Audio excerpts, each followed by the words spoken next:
আজ 14ই মার্চ পশ্চিমবঙ্গ সফরে রয়েছেন দেশের প্রধানমন্ত্রী নরেন্দ্র মোদী। কলকাতার ঐতিহাসিক ব্রিগেড প্যারেড গ্রাউন্ডে আজ তিনি বিশাল জনসভায় বক্তব্য রাখবেন। এই সভাকে ঘিরে সকাল থেকেই ব্রিগেড ময়দান এবং তার আশেপাশের এলাকায় বাড়তি নিরাপত্তা ও ব্যাপক ভিড় লক্ষ্য করা যাচ্ছে।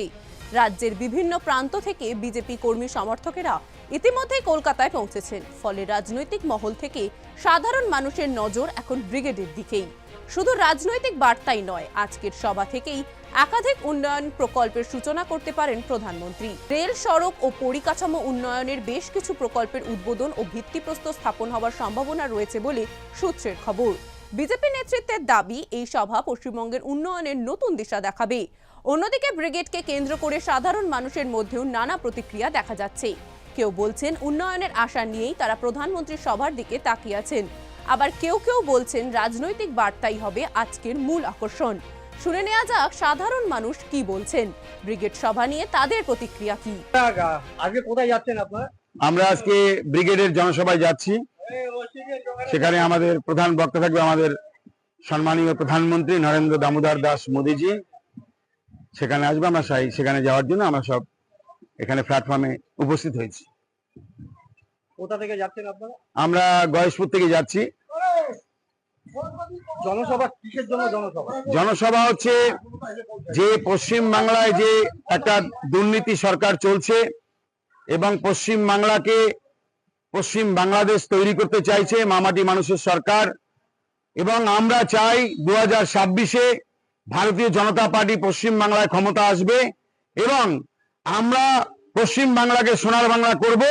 এবং আমাদের মোদীজি বলেছেন যে আমরা পশ্চিম বাংলায় ক্ষমতা আসলে আমরা ইন্ডাস্ট্রি করব এবং বেকার ছেলে মেয়েদের কর্মসংস্থানের ব্যবস্থা করব। যে 49 বছর ধরে আমরা যে লাঞ্ছিত বঞ্চিত হয়ে আছি, পশ্চিম বাংলার প্রত্যেকটা মানুষ কষ্টেতে আছেন, তার অবসান ঘটবে ভারতীয় জনতা পার্টি 2026-এ ক্ষমতা আসলে। আমরা 2026-এ কি হতে চলেছে? 2026-এ আমাদের ইলেকশন হবে এবং সেই ইলেকশনে মানুষ আমাদের দুয়ার তুলে আশীর্বাদ করবে এবং ভারতীয় জনতা পার্টি ক্ষমতা আসবে। এই রাজ্যের সরকার তো সাধারণ মানুষের জন্য বহু প্রকল্প বাড়িতে বাড়িতে পৌঁছে দিচ্ছে। অর্থাৎ যেমন কিছুদিন আগেই দিল যুবসাথী, মহিলাদের জন্য লক্ষ্মীর ভান্ডার, তাতে 500 টাকা বাড়িয়েছে। তারপরেও কেন চাচ্ছেন এই সরকারের পরিবর্তন? কারণ হচ্ছে এই ভাতা দিয়ে কিচ্ছু হবে না। এই যে যুব ছেলেদের যে 1,500 টাকা ভাতা দেবে বলেছে, আজকে আপনি ভাবুন, আজকে ছেলে মেয়েদের আমরা লেখাপড়া শিখাচ্ছি চাকরি পাওয়ার জন্য, কিন্তু এই ভাতা আমাদের দরকার নেই। আর এই যে লক্ষ্মীর ভান্ডার 1000 থেকে 1,500 টাকা করেছে, এই দিয়ে সংসার চলবে না। কারণ আমাদের চাই চাকরি, কর্মসংস্থান।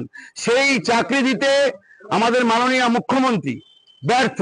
কারণ সে যখন ইয়াং ছেলে মেয়েদের কর্মসংস্থানের ব্যবস্থা করার জন্য ক্ষমতা নেই, তাহলে ওই নবান্নে থাকার তার কোনো অধিকার নেই। তাই আমরা জানি ভারতীয় জনতা পার্টি ক্ষমতা আসবে এবং আমাদের যে যন্ত্রণা, সেই যন্ত্রণা থেকে আমরা মুক্তি পাবো, আমাদের ঘরের ছেলে মেয়েরা কর্মসংস্থান পাবে, এটা আমাদের বিশ্বাস। দাদা, আজকে কোথায় যাচ্ছেন আপনারা?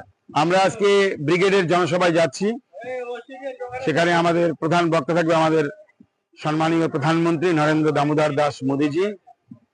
সেখানে আসবে, আমরা সেখানে যাওয়ার জন্য আমরা সব এখানে প্ল্যাটফর্মে উপস্থিত হয়েছি। কোথা থেকে যাচ্ছেন আপনারা?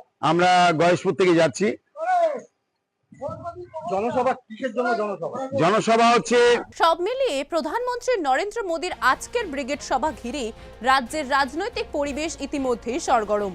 উন্নয়নের ঘোষণা, রাজনৈতিক বার্তা এবং মানুষের প্রত্যাশা সবকিছু মিলিয়ে আজকের দিনটি যথেষ্ট গুরুত্বপূর্ণ। এখন দেখার বিষয় এই সভা থেকে কি বার্তা দেন প্রধানমন্ত্রী এবং তার প্রভাব ঠিক কতটা পড়ে রাজ্যের রাজনীতিতে। দেখতে থাকুন সুদর্শন বাংলা। জয় হিন্দ।